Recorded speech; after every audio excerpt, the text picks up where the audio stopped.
¿Qué tal, amables amigos? Continuamos siempre compartiendo junto esta serie Caminando con Jesús, recordando la palabra del Divino Maestro. Jesús dijo en San Juan 14, verso 6, «Yo soy el camino y la verdad y la vida, nadie viene al Padre sino por mí».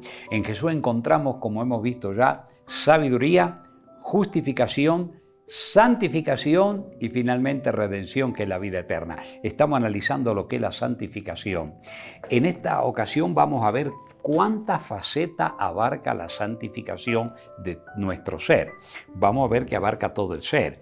Vamos a tomar el texto bíblico de Primera de Tesalonicenses 5, el verso 23. Dice así: «Y el mismo Dios de paz os santifique por completo, y todo vuestro ser, espíritu, alma y cuerpo sea guardado irreprensible para la venida de nuestro Señor Jesucristo». Mire, está hablando de la venida del Señor. Nosotros sabemos por las profecías que estamos en los umbrales de la misma eternidad. Jesús vuelve en gloria y majestad. Él lo prometió para devolvernos la vida eterna.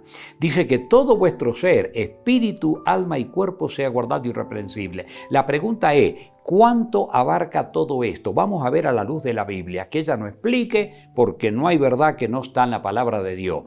¿Qué significa cuando la Biblia habla de espíritu? Vamos al libro del patriarca Job, capítulo 32, el verso 8 dice así: «Ciertamente espíritu hay en el hombre, y el soplo del Omnipotente le hace que entienda». Cuando hablamos del espíritu, hablamos de la facultad superior del hombre, de la capacidad que Dios nos ha dado de pensar, de razonar, de comprender. O sea, somos criatura autoconsciente. Eso es lo que la Biblia define como espíritu en el caso de la facultad humana.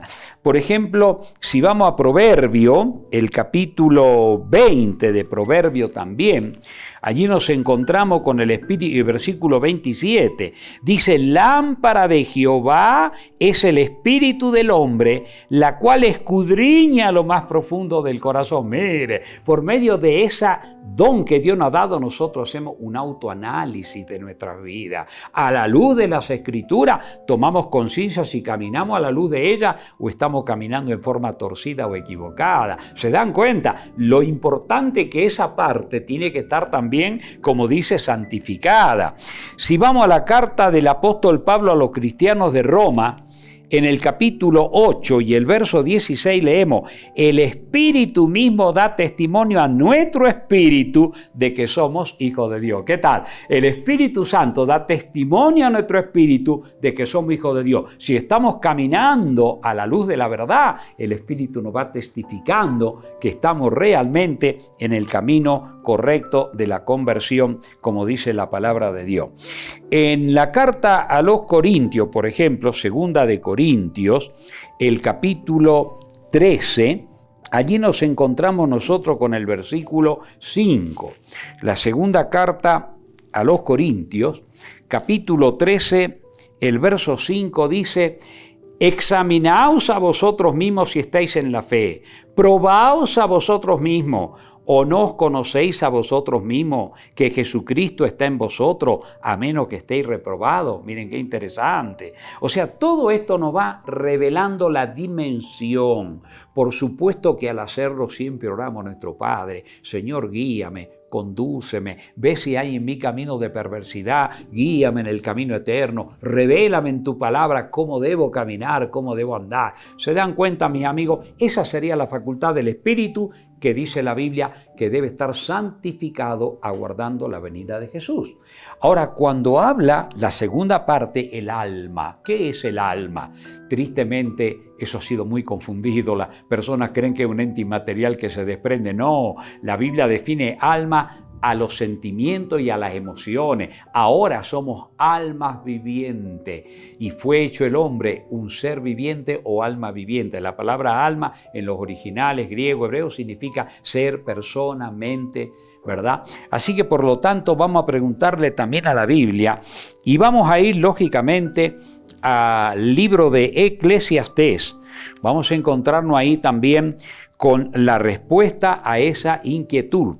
Por ejemplo, en el libro de Eclesiastés, el capítulo 9, versículos 5 y 6, dice así, está hablando cuando morimos, dice: porque los que viven saben que han de morir, pero los muertos nada saben, ni tienen más paga porque su memoria es puesta en olvido. También su amor, su odio y su envidia fenecieron ya, y nunca más tendrán parte en todo lo que se hace debajo del sol. Versículo 10 dice: todo lo que te viniera para hacer, hazlo según tu fuerza, porque al Seol a donde va no hay obra, ni trabajo, ni ciencia, ni sabiduría. O sea, fíjense que acá está hablando también odio, envidia, sentimientos, emociones. Saben que el carácter se forma por los pensamientos y los sentimientos combinados. Los pensamientos son la facultad superior al espíritu y los sentimientos y las emociones son la parte que corresponde al alma. Es por eso cuando nosotros, analizamos algunos pensamientos en la palabra de Dios, por ejemplo, en la primera carta de Samuel, capítulo 18, versículo 1, leemos: aconteció que cuando él hubo acabado de hablar con Saúl, el alma de Jonatán quedó ligada con la de David y lo amó Jonatán como a sí mismo. Jonatán lo ama a David como el amor fraternal, de amigo, de hermano. Dice que el alma de Jonatán quedó ligada con la de David y lo amó Jonatán como a sí mismo. Qué hermoso. Jesús dijo: ama a tu prójimo como a ti mismo, ¿verdad? Y Jonatán tuvo ese amor. En el mismo capítulo 19, acá, de la misma carta, de primera de Samuel, el versículo 1 también, habló Saúl a Jonatán, su hijo, y a todos sus siervos para que matasen a David. Miren, su padre quería matarlo a David, pero Jonatán, hijo de Saúl, amaba a David en gran manera. Tremendo. Así que ahí tenemos el sentimiento, el alma, sentimiento, gozo, amor. Por eso dice, todo eso tiene que estar santificado. Espíritu, alma y ahora dice cuerpo. Y cuando hablamos del cuerpo, ¿de qué estamos hablando? Estamos hablando del soma, la facultad física. Dios hizo este cuerpo, aunque débil y frágil, y llegará finalmente a la muerte, pero mientras existimos tenemos que cuidarlo también. ¿Y cómo tenemos que cuidarlo? De diferentes maneras. Una de ellas es también la forma de alimentarnos. Dice Dios en su palabra cómo debemos hacerlo, claro. Hay muchos consejos de cómo debemos nutrir el cuerpo. Por ejemplo, nuestro cuerpo no ha sido hecho para fumar, no ha sido hecho para beber, para intoxicarnos con la bebida, ni para tomar drogas, ¿verdad? Que desequilibran la mente y el corazón. Todas esas sustancias nocivas, si nosotros las usamos, lógicamente estamos destruyendo el cuerpo, que es templo del Espíritu Santo. Vamos a preguntarle también a la Biblia. Primera de Corintios, el capítulo 3, ahí nos encontramos nosotros con algunas expresiones muy importantes que Dios nos pide que nosotros debemos cuidar para que nos santifiquemos en espíritu, en alma y en cuerpo. Primera de Corintios 3, versos 16 y 17, leemos nosotros lo siguiente. Dice: ¿no sabéis que sois templo de Dios y que el Espíritu de Dios mora en vosotros? Si alguno destruye el templo de Dios, Dios le destruirá a él, porque el templo de Dios, el cual sois vosotros, santo es. O sea, si destruimos, si nos matamos, el que fuma, amigo, cada cigarrillo es un clavito más que le va colocando al ataúd, está destruyendo sus pulmones, está destruyendo sus facultades físicas. Bueno, todas esas cuestiones cuando se estudia, porque esos son temas para profundizarlo, pero el cuerpo es el soma al cual tenemos también que cuidar. Allí mismo en 1 de Corintios 6, versículo 15 y 18 al 20, leemos nosotros lo siguiente. 1 de Corintios, el capítulo 6, el versículo primeramente 15. Dice la palabra de Dios allí: ¿no sabéis que vuestros cuerpos son miembros de Cristo?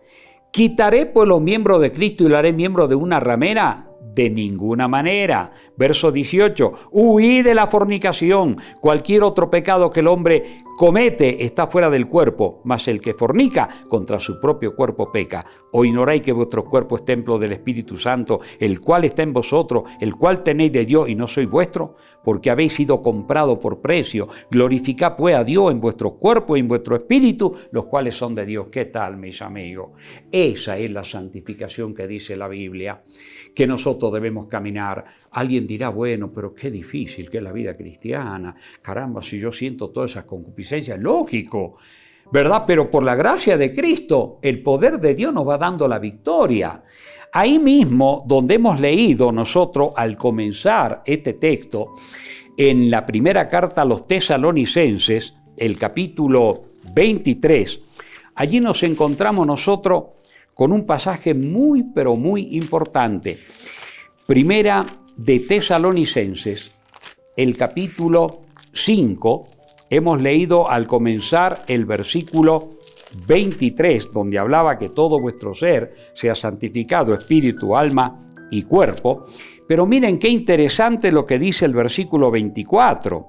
Fiel es el que os llama, el cual también lo hará. Ah, mis amigos, Dios nos llama, pero Él nos imparte el poder para que podamos lograrlo. Si ya nos justificó por su gracia y nos perdonó, ahora nos imparte esa gracia para que logremos la victoria sobre nuestras debilidades. Fíjense en algunos textos hermosos, por ejemplo, en la carta del apóstol Pablo también a los cristianos de Efesio, ahí en el capítulo,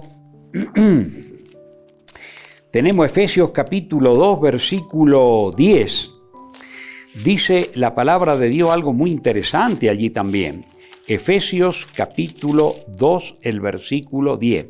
Porque somos hechura suya, creado en Cristo Jesús para buenas obras, las cuales Dios preparó de antemano para que anduviésemos en ellas. Sí, Dios es el que obra en nosotros el querer como el hacer, dice también en la carta a los Filipenses, pero nunca como sustituto de nuestro esfuerzo personal. No, siempre Dios quiere que nosotros, dame, hijo mío, tu corazón y miren tus ojos por mi camino. Dios no nos obliga ni nos impone nada. Dios no nos coerciona nuestra voluntad. Dios nos dice, hijito mío, yo quiero que tú me ames, y yo te doy el poder para que los haga. Miren qué hermoso en la carta a los Filipenses, capítulo 1, el versículo 6, lo que dice allí. Estando persuadido de esto, que el que comenzó en vosotros la buena obra, la perfeccionará hasta el día de Jesucristo. Sí, amigo, Dios perfeccionará esa obra para que tú y yo alcancemos la vida eterna. Primero, con la sabiduría de Dios, conocer su voluntad. Segundo, la justicia de Cristo que se nos imparte para perdonarnos. Tercero, la vida santificada, escalando peldaños de superación cada día. Yo quiero terminar con esta hermosa poesía que se titula Crece, cristiano, crece. Dice así: mira, cristiano, la hermosa planta que va tocando con su tallo el suelo, mas va creciendo, creciendo, como si quisiera retornarse al cielo. Mira en su nido al tímido polluelo, que apenas batir con sus alas puede, mas va creciendo, creciendo hasta un día en que se atreve a desafiar las nubes con su incansable vuelo. Mira nacer tranquilo y rumoroso el cristalino y plácido arroyuelo, mas va creciendo, creciendo y se transforma, atravesando el mundo en un río grande, potente y caudaloso. Mira nacer el sol por el oriente, con una débil luz radiante y bella, mas va creciendo, creciendo y va cambiando su fulgor de estrella en una gran lumbrera brillante diamantina. Y tú, cristiano, tú que tienes vocación tan santa de vivir un día con tu Dios allá en el cielo, tú tienes que crecer como la planta, tú tienes que crecer como el polluelo, tú tienes como el sol que ser brillante, iluminando con tu luz al caminante, como un gran río que enverdece valle a los perdidos agua viva darle. Crece, cristiano, crece, hasta que puedas remontarte al cielo, hasta que pueda deshacer las nubes, hasta que con tu luz brillante pueda encaminar los pasos de algún ser errante, hasta que puedas como un río grande saciar las almas del que Dios te mande. Crece, cristiano, crece. Sí, amigo, que Dios te bendiga en la carrera de la santificación, para que un día, como vamos a ver en los temas que faltan, vamos a ver cuándo será la redención de nuestras almas. Que Dios te bendiga, en mi deseo y oración.